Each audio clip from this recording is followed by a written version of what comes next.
할렐루야. 오늘 하루 한 주 잘 보내셨습니까? 네. 아까 소나기가 엄청 와서 갑자기 시원해지더라고요. 우리 인생에도 소나기가 와서 시원한 인생이 됐으면 좋겠습니다. 네, 우리 오늘 함께 나눌 말씀은 에스겔서 10장 18절에서 19절 말씀입니다. 에스겔서 10장 18절에서 19절 말씀. 네. 먼저 우리 준비된 성경 구절은 아마 개역개정일 텐데요. 같이 한 목소리로 자막 보고 읽겠습니다. 시작. 여호와의 영광이 성전 문지방을 떠나서 그룹들 위에 머무르니 그룹들이 날개를 달고 내 눈앞에 땅에서 올라가는데 그들이 나갈 때에 바퀴도 그 곁에서 함께 하더라. 그들이 여호와의 전으로 들어가는 동문에 머물고 이스라엘 하나님의 영광이 그 위에 덮였더라. 아멘. 아멘. 최근에 다른 어떤 의학 부분보다도 많이 주목받고 있는 부분이 정신의학 쪽입니다. 그죠? 옛날에는 우리가 정신병이라는 좀 좋지 않은 느낌으로 우리가 많이 언급했지만 최근에는 이 정신의학이 그 어느 때보다도 많이 주목받고 있고 남녀노소를 불문하고 정신의학적인 도움이 필요한 사람들이 많이 늘어가는 것 같습니다. 그래서 많은 연구 자료가 최근에 발표됐는데 가장 최근에 다수의 정신의학 연구 자료 중에 제가 좀 찾아봤는데요. 이 배신감, 배신에 대한 건데 사람들은 연인이 자신을 배신하면 상대방이 저를 배신하면 극도의 배신감 혹은 분노를 느낀다고 합니다. 일반적인 것이겠죠. 그런데 너무 아이러니하게도 내가 누군가를 배신해서 상대방이 배신감을 느끼는 것은 그렇지만 반대로 그 사람이 나에게가 아니라 내가 그 사람에게 준 것에 대해서는 약하게 생각한다는 거죠. 다시 말하면 제가 누군가의 정신적 피해자, 정신적 가해자가 됐을 때 그리고 정신적 피해자가 됐을 때 사람들이 느끼는 스트레스의 강도가 다르다고 합니다. 그래서 한때 대한민국에서 참 유행하던 표현 중에 이 직접적인 결혼은 아니지만 내로남불이라고 내가 하면 로맨스, 남이 하면 어떤 거 뭐 이렇게 얘기할 정도까지 그래서 내가 무언가를 해서 누군가의 가해자가 됐을 때와 내가 누군가로 인해 피해자가 됐을 때 우리가 받아들이는 강도가 굉장히 다르다고 합니다. 그래서 학자들이 연구해 봤대요. 왜 우리가 이런 생각들을 할까? 똑같은 생각을 해야 되는 거 아닌가? 우리 역지사지라는 말도 있잖아요. 똑같은 생각을 해야 하지 않을까? 근데 이게 연구하고 조사하면서 박사학위는 많이 받으셨던데 보니까 설명한 이론도 굉장히 복잡합니다. 그래서 일일이 제가 언급하기도 굉장히 어려운데 한마디로 정의하기가 굉장히 어려운 분야인 것 같습니다. 그래서 정신의학 부분에서도 계속 연구하고 있다고 합니다. 그런데 성경에서는 이것을 단 하나의 단어로 구분합니다. 성경에서는 이런 것을 죄라고 합니다. 죄. 즉 우리의 죄악된 심성 때문에 내가 가해자가 되었을 때와 내가 피해자가 되었을 때의 생각과 행동이 달라지는 거죠. 그래서 성경은 성경은 아주 심플하게 우리에게 정의합니다. 그것이 죄라고 이야기합니다. 이 세상을 살아가는 동안 우리 피할 수 없는 영역인 것 같아요. 언젠가 천국에 가면 우리가 모든 것이 완전해지겠지만 이 땅에 살아가는 동안은 계속해서 이런 현상을 겪게 될 것 같습니다.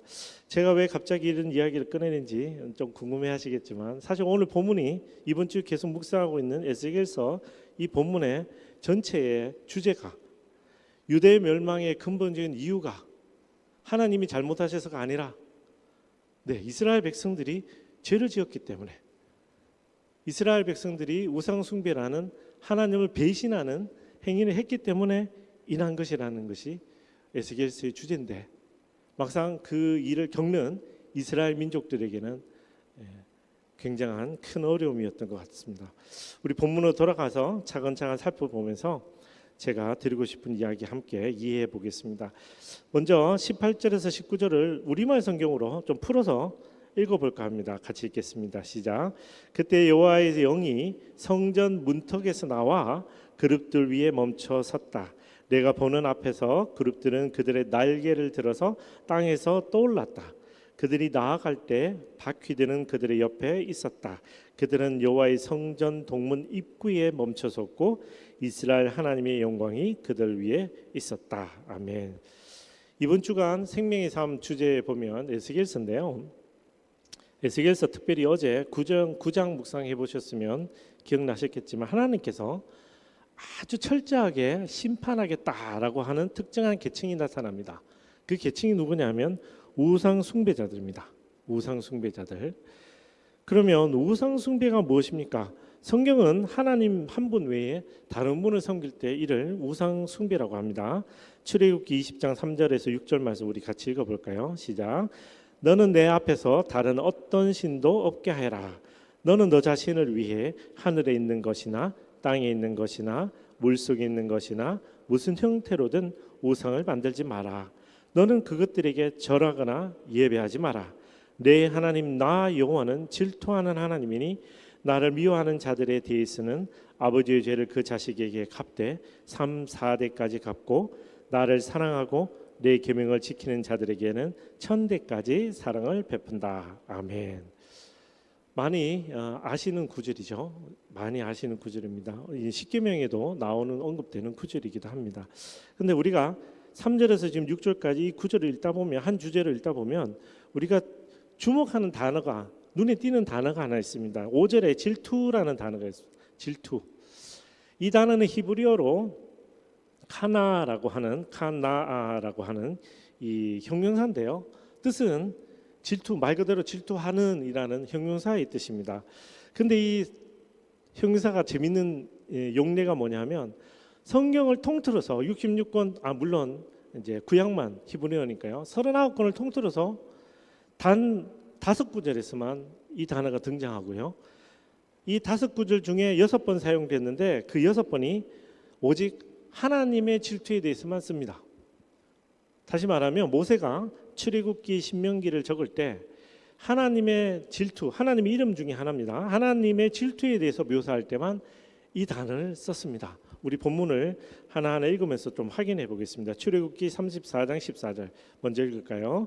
다른 어떤 신에게도 경배하지 말라. 여호와 내 이름은 질투니 나는 질투의 하나님이다. 아멘. 네. 무슨 부부 전쟁 이런 제목 같은 갑자기 그런 느낌이 들지만 성경은 분명하게 뭐라고 말합니까? 내 이름은 질투다라고 하나님이 직접 자신의 속성에 왜 나는 오래 참고 선하고 이런 말씀을 하실 때 하나님 뭐라 그러셨냐면 여호와 내 이름은 질투라라고 말씀하십니다. 신명기 말씀으로 넘어가서 4장 24절 읽겠습니다. 시작. 너희 하나님 여호와께서는 살라버리는 불이시요 질투하시는 하나님이시다. 5장 9절도 읽어볼까요? 너희는 그것들에게 절하지도 말고 경배하지도 말라. 나 너희 하나님은 질투하는 하나님이니 나를 미워하는 사람의 죄를 갚되 아버지의 죄를 3, 4대 자손에게까지 갚고 6장 15절도 읽겠습니다. 너희 가운데 계시는 너희 하나님 여호와는 질투하시는 하나님이니 그분의 진노가 너희에게 일어나서 그분께서 너희를 그 땅의 지면에서 멸망시킬 것이다. 아멘. 자, 지금까지 총 5구절에 6번의 질투라는 단어를 확인하셨습니다. 자, 이 구절을 읽다 보면 우리는 크게 2가지 질문을 하게 됩니다. 자, 첫째, 도대체 우리가 어떤 존재이길래 도대체 온 우주 창조주 하나님이신 하나님이 질투를 하시는가? 도대체 뭐길래, 우리가 뭐길래? 2번째 질문은 그러면 그 질투의 결말은 무엇인가? 질투의 결말은 우리 세상의 질투의 결말은 여러분이 동의하시듯이 대부분 파국이죠. 멸망이죠. 근데 성경에서 얘기하는 질투의 결말은 무엇인가? 이 2가지 질문을 우리가 하게 되는데 이 2가지 질문을 순서대로 살펴보겠습니다. 먼저 첫 번째 질문입니다. 도대체 우리가 어떤 존재이기에 하나님이 질투까지 하시는가? 이 첫 번째 질문은 쉽고도 어렵습니다. 이 질문에 답하는 것은 굉장히 쉽고 굉장히 어렵습니다. 왜 이런 말씀을 드리냐? 먼저 창세기 1장 27절 말씀 읽어보겠습니다. 읽어볼까요? 시작.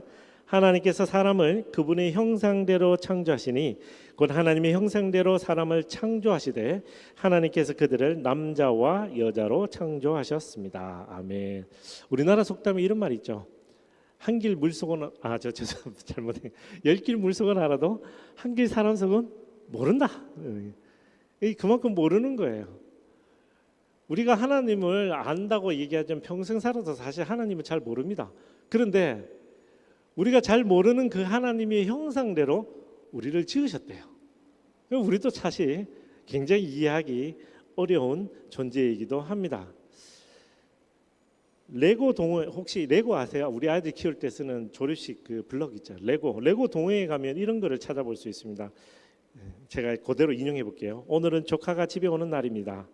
어떻게 하면 저희 레고를 잘 지킬 수 있을까요? 목숨을 걸고 지킨다. 문을 잠그고 집에 안 들어간다. 작은 것 한두 개를 희생하고 큰 것을 지킨다. 등등등등. 무슨 말씀인지 이해되시죠? 무슨 말이냐면 이게 레고에 취미를 가진 성인들이 꽤 있습니다. 근데 이분들에게 레고는요 목숨과도 같습니다. 그래서 누가 만지거나 뭐 부수거나 하면 세상 무너집니다. 네.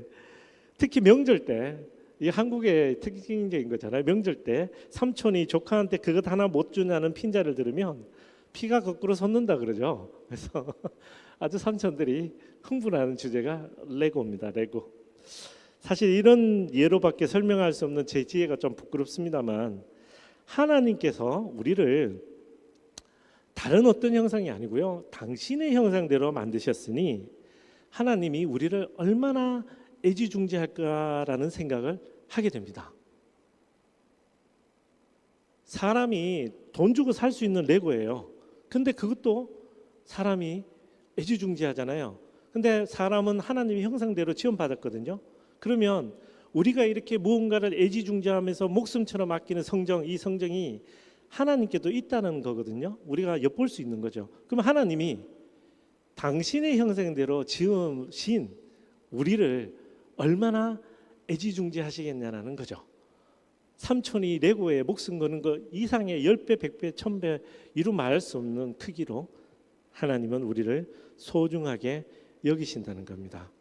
그래서 이렇게 사랑하고 이렇게 소중하게 여기는 우리가 한눈을 팔고 다른 것을 바라보고 우상, 하지 말라는 우상을 숭배하니 하나님 마음이 얼마나 무너지겠습니까?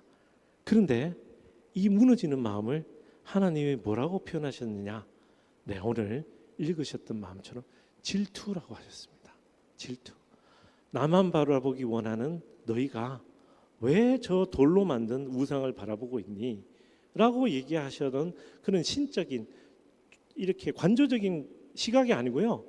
너는 내 건데 내가 창조했고 나랑 같이 나의 형상으로 지었는데 너 왜 나만 바라보지 않니? 라고 하는 오히려 질투적인 마음으로 하나님이 우리를 바라보신다는 겁니다. 자, 그러면 이러한 질투의 마음으로 바라보면은 이 질투의 결말은 그러면 무엇일까요? 세상에 우리가 흔히 아는 모든 인간관계에서 질투의 결과는 대부분 파국입니다. 파국. 예를 들어서 뭐 배우자의 외도뿐만 아니라 모든 사기나 뭐 어떤 잘못이라도 불구하고 가해자보다는 피해자에게 더 상처가 큰 법이고요. 가해자는 대부분 뻔뻔하죠. 그래서 뭐 내 것이 아니니까 뭐 내려남불이라는 주장도 합니다. 그래서 하나님의 사랑을 떠나 우상 숭배라는 큰 죄를 지은 우리는 하나님의 질투의 대상인데도 불구하고 하나님의 질투를 넘어선 이 사랑에 대한 마음을 우리는 잘 모르는 거죠. 그러니 우리는 이 질투의 개념도 익숙하지 않고 이 질투로 인간관계는 질투가 파국이라 하지만 하나님은 하나님의 관점에서 이 질투를 바라보셨기 때문에 우리가 흔히 얘기하는 파국이 일어나지 않습니다. 좀처럼 성경에는 파국이 없습니다. 여러분이 아는 거의 몇 사례가 되지 않습니다. 노아의 사례라든가, 그죠? 노아의 대홍수라든가, 아니면 노아의 홍수도 사실 성경에 이렇게 말씀하셔서 하나님이 후회하셨다라는 그런 표현을 하나님 쓰실 만큼 하나님의 사랑, 이 질투의 사랑은 결과 우리가 흔히 얘기하는 파국하고는 조금 다릅니다. 자, 그런데 아까 제가 언급했던 것처럼 우리는 가해자죠. 우리는 피해자의 마음을 모르는 것처럼 합니다.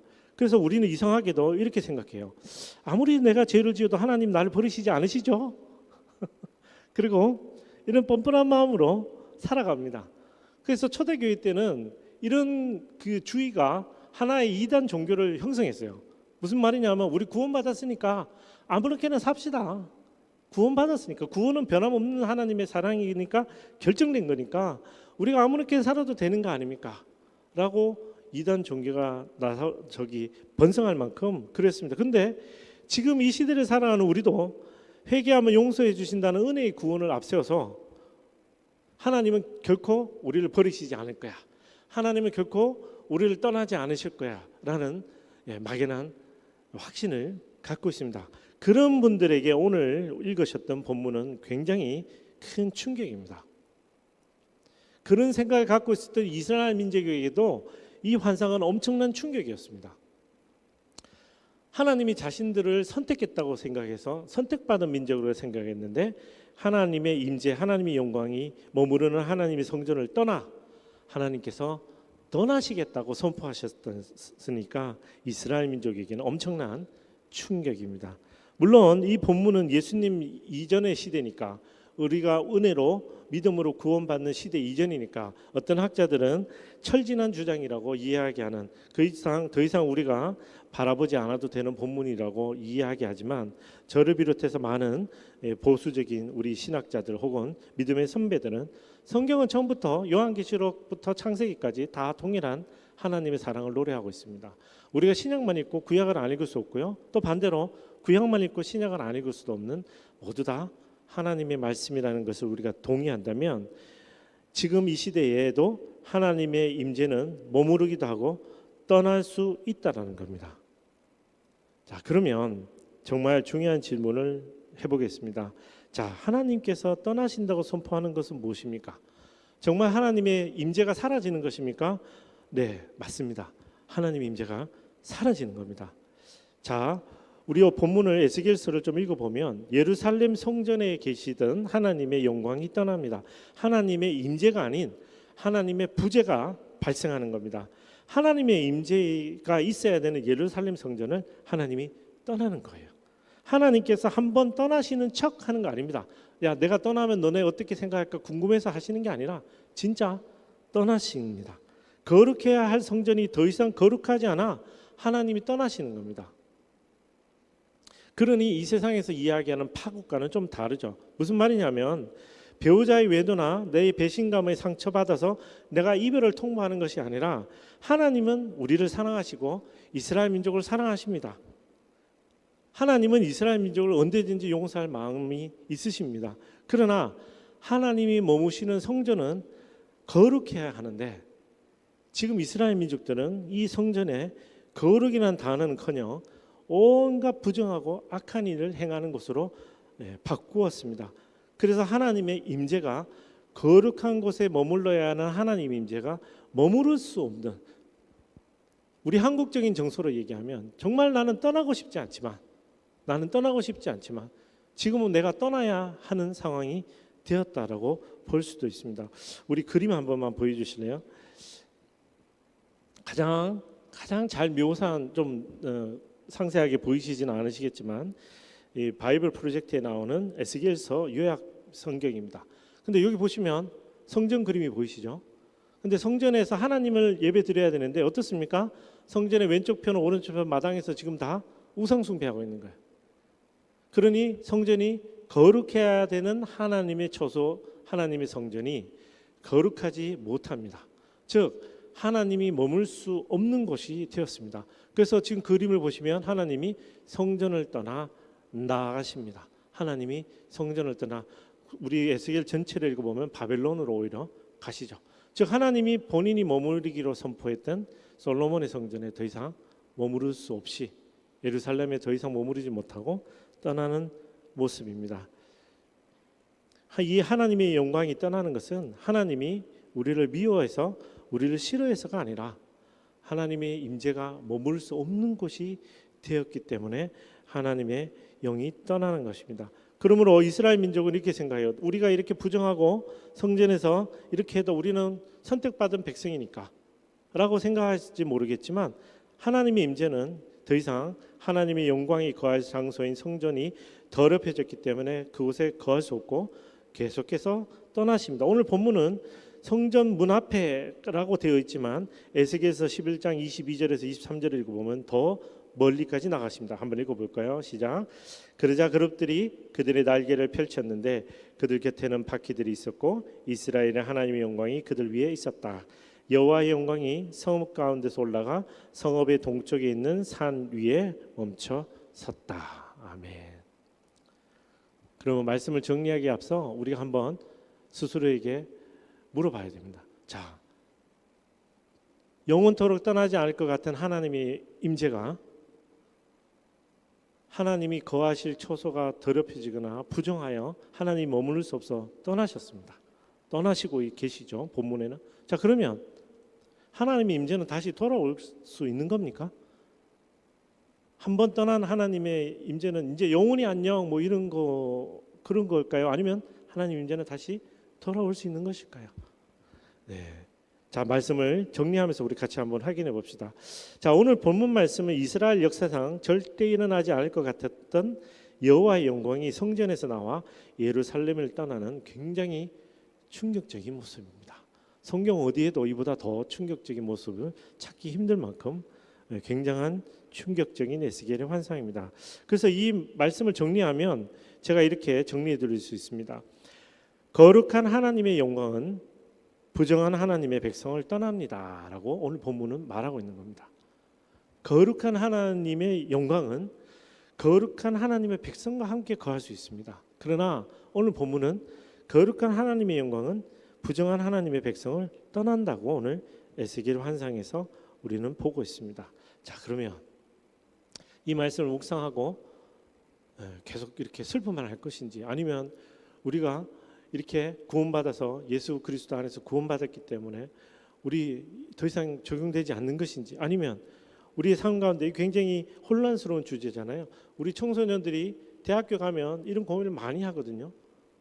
내가 한 번 죄 지으면 용서해 주시고, 두 번 죄 지으면 용서해 주시고, 그럼 10번, 100번, 70번에 7번이니까 용서해 주실까?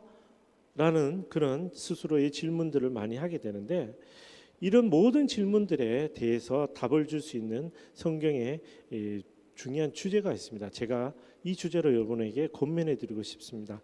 이 주제는 이렇습니다. 우리는 거룩한 하나님의 성전입니다. 우리는 거룩한 하나님의 성전입니다. 우리 좌우를 한번 보시고 우리는 거룩한 하나님의 성전입니다. 한번 말씀해 주실래요? 우리는 거룩한 하나님의 성전입니다. 네. 그럼 우리 가슴에 손을 얹고 이렇게 선포하겠습니다. 우리는 거룩하겠습니다. 우리는 거룩하겠습니다. 사랑하는 성도 여러분, 하나님의 질투는요, 세상 사람들처럼 사랑의 표현이긴 맞습니다. 표현입니다.